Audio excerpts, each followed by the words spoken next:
காசியிலே அம்பாளுக்குண்டான இடங்கள், புனிதமான ஸ்தலங்கள் நிறைய இருக்கின்றன. குறிப்பாக ஒரு 21 அம்பாள் கோயில்கள் இங்கே பிரசித்தி பெற்றதாக இருக்கிறது. காசி விஸ்வநாதருக்கு அருகாமையில் இருக்கக்கூடிய அன்னபூரணி, விஷாலாட்சி, ஆதி அன்னபூரணி, மா காளி தேவிகா மந்திர், துர்கா மந்திர். துர்கா மந்திருடைய இடம்தான் இது, துர்காவினுடைய மந்திர். பார்வதி பாதம் பட்ட பார்வதி மந்திர், பார்வதிக்கான ஒரு கோயில், வராகி அம்மனுடைய இடம், காலராத்திரி, சண்டி தேவி என்று ஒரு 21 இடங்கள் இங்கே அம்பாளுக்குண்டான சிறப்பான இடங்களாக இருக்கின்றன.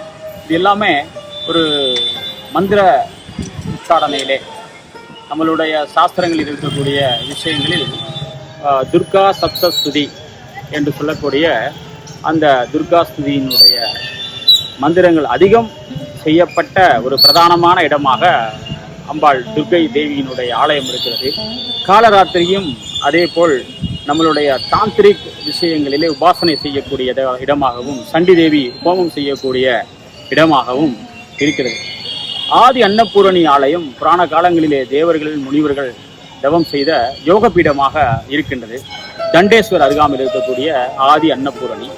அப்போ அந்த சூட்சுமமான யோக விஷயங்களினுடைய முடிச்சுக்கள், அந்த நாடிகளினுடைய முடிச்சுக்கள் எல்லாம் அவிழ்க்கக்கூடிய ஒரு சூட்சுமங்கள், ரகசியங்கள் பொதிந்த இடமாக ஆதி அன்னபூரணி, பார்வதி பாதம் பட்ட இடம் இருக்கிறது.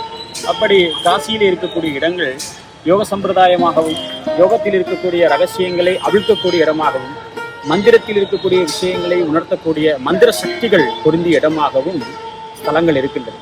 அப்படி புண்ணிய கஷேத்திரங்களில் அம்பாள் ஸ்தலங்களை எல்லாம் நாம் தரிசனம் பண்ணி நாம் நல்ல இப்பிறவியில் நல்ல மேலான நிலையை அம்பாளினுடைய அனுகிரகத்தில் பெற்று பிறவியினுடைய பெருங்கடல் நீந்துவர் நீந்தார் இறைவனடி சேராதா என்று இந்த பிறவி பெருங்கடல் நீந்துவதற்கு ஆதி குருவாக இருக்கக்கூடிய அம்பாளுடைய ஆசீர்வாதம் எல்லோருக்கும் வேண்டும்.